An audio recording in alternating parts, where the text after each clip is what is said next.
station, this is Houston. Are you ready for the event? Houston, we are ready for the event.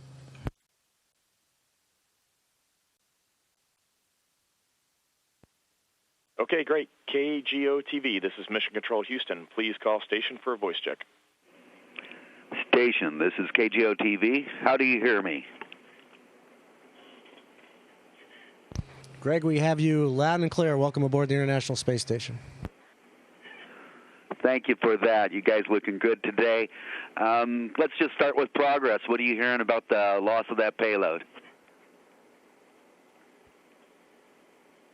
Well, obviously that's potentially a significant impact on operations up here, not only because of the cargo that will not be delivered now, but also the implications to the booster and implications to Soyuz launches, etc. So we're still trying to figure out what the exact impacts are going to be, what our path forward is going to be. So we're kind of in the wait and see. Up here, we're in the wait and see mindset. Obviously, there's a lot of people formulating plans and backup plans on the ground. Down here, we've heard that, if they can't pull something together, that a couple of you guys might be coming home early. Does that affect any of you? No, I don't think there's any chance of coming home early. There is a chance of maybe the three of us that were supposed to come back on September 8th to be delayed. So that's something that we're looking at as well. I was watching pictures of the hurricane a moment ago. I don't know if you guys, if all of you got to see it, but what do you think of that thing, and whereabouts are you now?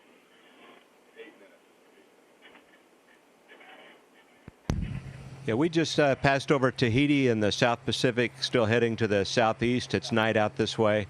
And I grew up on the Gulf Coast. I've seen a lot of hurricanes, and a hurricane is a scary thing no matter what angle you're looking at it from, and it certainly is. It's really big, and we saw it several days in a row, and really saw a big change evident yesterday when we passed over. It was much more condensed.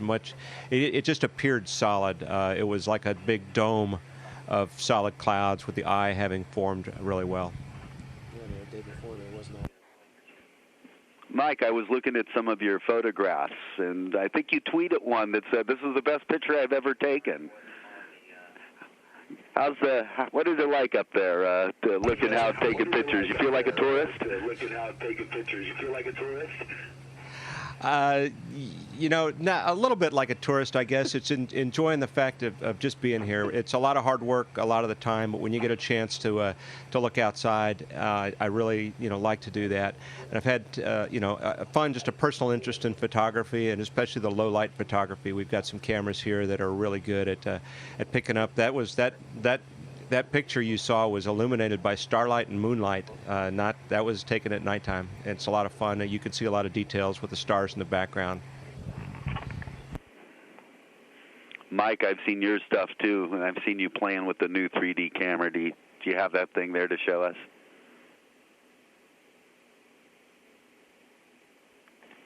Yeah, we actually do. Hold on, I'll get it out.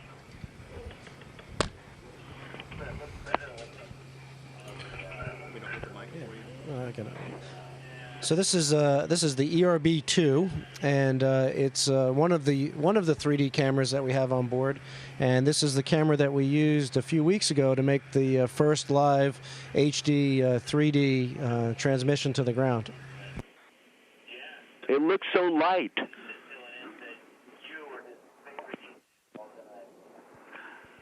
Yeah, it's light now. It's so light it floats. Satoshi, they let you play with that thing at all? Yeah, we've done some filming with it. All right, we've done some filming with it, both recorded documentation and also the live stuff that we talked about. You think it's going to be an educational tool? Well, I think it's certainly going to be an educational tool. I think it's a tool that we can use to help people share in the experience of living and working in space. Obviously, it's going to be very important from the educational aspects, but also, we could use this to help us with robotics, some of the fine work that we have to do outside. If we have a 3D view, it's going to help that immensely. So there's a lot of practical applications to this as well. I'd like to ask Satoshi, what he's been working on up there. Okay, I've been working on protein crystallization experiment. We are making cancer remedy-related protein, in particular angiogenesis inhibitor, which when cancer cells grow, the additional vessels grow around the cancer cells. So if you block that growth, then it leads to cancer remedy. So we are looking forward to the development of new medicine. A lot of people don't know that you're a doctor. Well, we didn't know that either.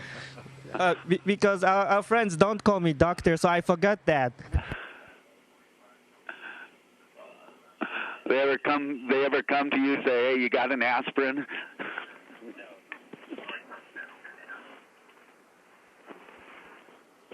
How much longer do I have? Sure. Ron, back to you. Besides taking pictures, what are you working on these days? Well, right now we're in the pretty much the full utilization mode of the space station. So we've at any given time, there's probably 3 or 4 or 5 experiments going on, and we're involved in a lot of that activity. So a good part of our day across the whole station, on all 6 crew members, is doing some of the science that this amazing orbital research facility was built to support. So that's been very rewarding. How long it's quite huge. How long does it take you to traverse from one end of it to the other? Well, we haven't done any races yet or tried to set any new world records, but I bet you it's probably it's not a straight line, so everything is not lined up in a straight line. There's different modules off in different directions. So if you were going to actually go and fly through every module in the space station, it would take at least 5 minutes or maybe more. But if you were just going to go from the front end to the aft end, just a couple of minutes of fast flying through those modules will get you there.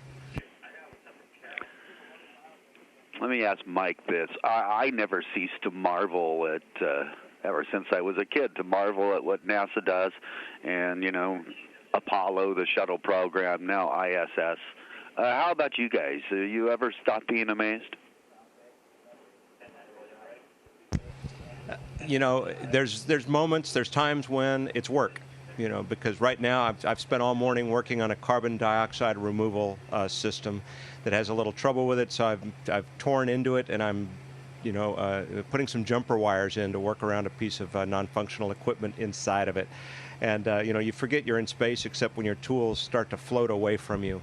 But I think like all of us, I grew up watching the space program in the early days and dreaming, what if? Would such a thing be possible? And the answer is yes, it is.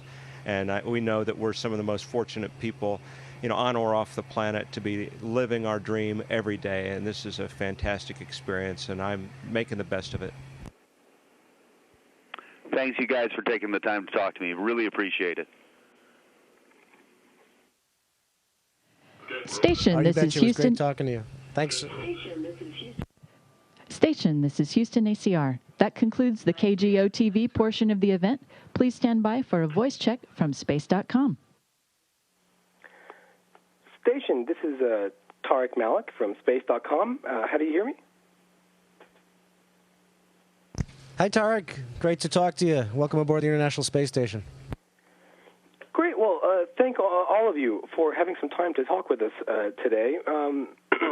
I wanted to let you know we did ask our readers if they had questions for you, and the first one that came back, you probably will be expecting, was the first one I was going to have. We all saw the failed Progress launch tomorrow, and we were wondering what your thoughts were on it, if it caused any concerns on resupply, or Ron, your return to Earth. Can you give us an insight on what you're thinking? Well, there's a lot of considerations to think about in light of the Progress failure. First is what about the cargo that was on there? What we have to make do with now without that cargo. What are the impacts of that? Was there time critical things on there that we needed to get on board? Are there things that we were really running short on?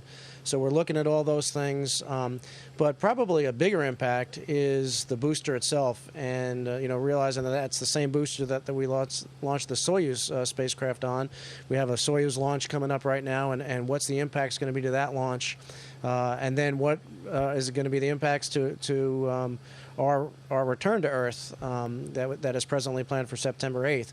So all those discussions are going on right now. We don't have a lot of decisions made yet because we want to make sure that we have the right course of action, and so we're going to take a little bit of time and think about it, make sure that we have all the facts together before we go and pick on a game plan. So we're up here, we're kind of in the wait and see mindset. We are fully prepared to support whatever decisions are made. We've done a great job supplying the space station and getting ourselves ready for really continued use throughout the rest of the decade.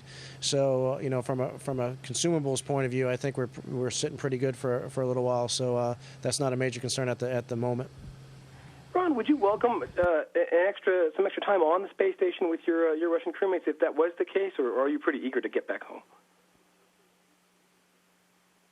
Well, I mean, obviously, I would have mixed feelings. I mean, I've been away from home for a long time, but a lot of people are away from home, doing things that they believe in, and but what it would afford me is an opportunity to continue to make the best use of the time up here.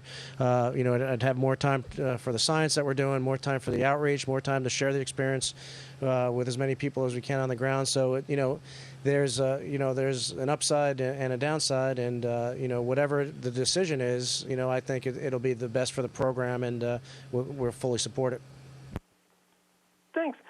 The other thing on everyone's mind, at least on the East Coast here, is Hurricane Irene, and I've seen some of the amazing videos and images that you and your crewmates have beamed back down, and I'm wondering, maybe for Mike, what your impressions are of the storm itself and the impact it might have as you see it from space. You bet, Tarek. I grew up on the Gulf Coast of Texas. So I've seen a lot of hurricanes through the years. And a hurricane is a scary thing. It's certainly a scary thing when it's bearing down on top of you. It's a scary thing when you're out of town and watching it head toward your home, like Ron and I both were when I came ashore 3 years ago. And it's a terrifying thing from up above, too. We saw a big change in the structure of the storm over the several days that we watched her. Especially yesterday, the differences were very pronounced. There's very uniform, kind of a dome shape to the whole thing with the eye fully formed. We did not see the eye. You could tell where it was starting to swirl tight 2 days ago, but yesterday you could see the eye wall and down into the eye itself. So that is a powerful storm. And those are never good news when they're heading your way. So our prayers and thoughts are really with the people in our path. Well, thank you. We're based in New York City. I know we're keeping a close eye on it as well. Some of our readers are curious just how your life is on the space station. And for Satoshi, 2 readers, Chris Maxwell and Adrian Ruiz, they're wondering what you miss the most about Earth, your life at home, and if you ever feel lonely up there. Well, with regard to everyday life, I miss hot bathtub most because it's a kind of Japanese culture, and at the end of the day, to sink in a hot bathtub and relax, it's awesome. So I miss that. But living on board the station is very good because we perform scientific experiments and we have excellent Earth view and star views. So I like working on board here. Great. Thanks. Another question, and this might be for you, Ron, is from Tricia Harvey, and she wants to know how the aurora borealis looks from space. If it undulates like it appears to on Earth, or is it just a static glow? Well, that's a really good question. It depends. It depends where you are in the orbit. It depends where, what part of the Earth you're over. And usually when we see auroras, we see them kind of out towards the horizon. And they're no matter where they are, they're always spectacular. And yes, they look like, dancing luminescent waves of vapor. It's just absolutely breathtaking. But I had one opportunity a few months ago where I opened up the shutters of the cupola and I was just blown away by this view. It seemed as though we were flying through the auroras. I mean, it was just this glowing vapor all around us, and it was just absolutely spectacular. So it's it's always great to see that. Mike's taken some great photos of the auroras. So it's that's one of the fascinating things that we get to see on a fairly regular basis up here. So it's one of the joys that we have to see that. Thanks. And this question comes from another reader, and I was actually going to ask it as well. You're several months into your increment now on the space station. You travel around the planet at more than 17,000 miles an hour, and you've already had one visiting shuttle and several months ahead. We're just wondering, first of all, how the mission has gone so far, and does it feel like the time goes a lot faster in space because you're so busy than it does when you're on Earth?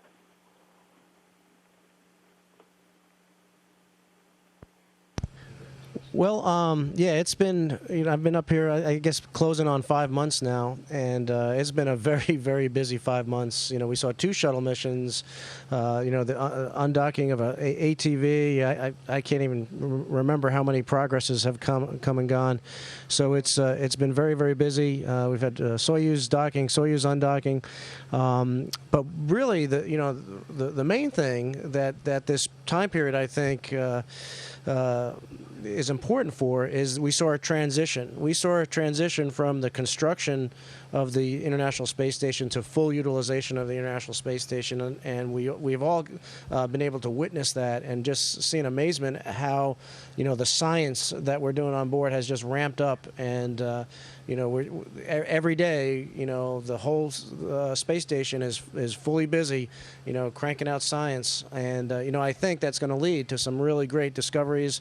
I think it's not only going to be a stepping stone for continued exploration of our solar system. I think it's also going to show that the research that has been conducted on board here has improved life on Earth, because it simply can't be conducted anywhere else. So seeing that and being a part of that has been very exciting. To answer the other part of the question, looking back over the last 5 months, because so much has happened, it really does seem like a long time. It hasn't gone by in the blink of an eye because so much has been accomplished. But on a day-to-day basis, though, the days go. You're so busy though that the days go by pretty fast. Thanks. And perhaps for Mike, this question from Ian Garrett. He wants to know, and I think I do too, what you see from life on the station are the top 3 improvements that will be vital for say, to actually make a colony living on a space station viable. What do you really need up there all the time to make that work? Wow, that is a really interesting question. The top 3 things we would need up here. I think to really colonize, you'd need to have a way, I think, to grow some food. We eat a lot of the thermal stabilized food and dehydrated food, and in a lot of ways, it's like camping food or military MREs. That I think some fresh food would go a long way toward improving life on here, life in space. And we get a little bit on when the cargo vehicles come. They bring some fruit and vegetables, and that's a delight to bite into a tomato, or even, believe it or not, to bite into an onion. We slice onions up into big wedges and eat them with a little bit of salt because it's a taste of earth. Other than that, we have what we need. The window views I think are really important. If you don't have a window view, then you may as well be working, in a trailer with a zero gravity machine, which of course doesn't exist. But the windows to see the Earth, to escape just a little bit and look at places below that you dream about visiting someday as you enjoy the sights from above. I think the third thing that would be really great if you're going to colonize the space would be transporters. Transporters would be really good, so we could go home for the weekend. Thank you so much. I think they'd be great here for life on Earth too, Mike. I would love to stay and chat with you all day, but unfortunately I'm out of time. Thank you all, Mike Fossum, Ron Garrett, Satoshi Furukawa, for your time today, and all the best for the rest of your mission. Thanks. Thank you. Hey, I think the last time I talked to you, I was living on the bottom of the ocean. So it's good to talk to you again. That's right. It's great. Thank you. Station, this is Houston ACR. Thank you. That concludes the event.